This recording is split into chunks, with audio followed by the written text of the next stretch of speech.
அந்த நாட்களில் தானியேலாகிய நான் 3 வாரம் முழுவதும் துக்கித்துக் கொண்டிருந்தேன்.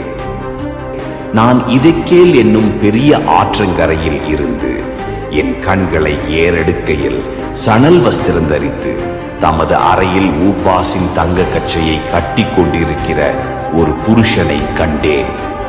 அவருடைய சரீரம் படிகப்பச்சையை போலவும், அவருடைய முகம் மின்னலின் பிரகாசத்தைப் போலவும், அவருடைய கண்கள் எரிகிற தீபங்களைப் போலவும், அவருடைய புயங்களும் அவருடைய கால்களும் துலக்கப்பட்ட வெண்கல நிறத்தைப் போலவும், அவருடைய வார்த்தைகளின் சத்தம் ஜனக்கூட்டத்தின் ஆரவாரத்தைப் போலவும் இருந்தது.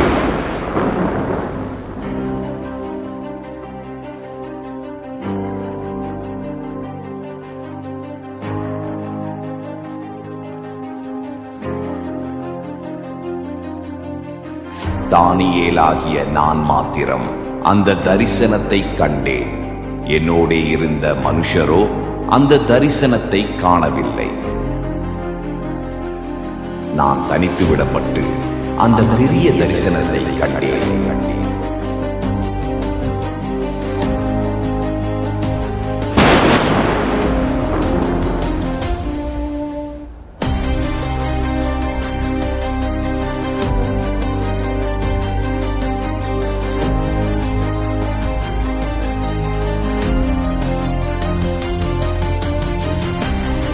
என் பலனெல்லாம் போயிற்று, என் உருவம் மாறி வாடி போயிற்று, திடனற்று போனேன். அவருடைய வார்த்தைகளின் சத்தத்தை கேட்டேன். அவருடைய வார்த்தைகளின் சத்தத்தை நான் கேட்கும்போது நான் முகங்கவிழ்ந்து நித்திரை போகிறவனாய் தரையிலே முகங்கு புற விழுந்து கிடந்தேன். தானியேலே, பயப்படாதே.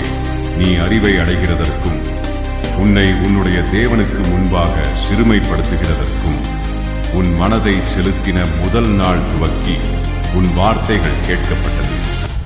உன் வார்த்தைகளின் நிமித்தம் நான் வந்தேன். இப்போதும் கடைசி நாட்களில் உன் ஜனங்களுக்கு சம்பவிப்பதை உனக்கு தெரிய பண்ணும்படிக்கு வந்தேன். இந்த தரிசனம் நிறைவேற இன்னும் நாள் செல்லும். அன்று தானியேலாகிய எனக்கு தரிசனத்தில் வெளிப்படுத்தப்பட்ட காலத்தில்தான் நீங்கள் இப்போது வாழ்கிறீர்கள். அந்த நேரம் வந்தாயிற்று. உலகத்தை நியாயம் தீர்க்க இயேசு சீக்கிரம் வரப்போகிறார்.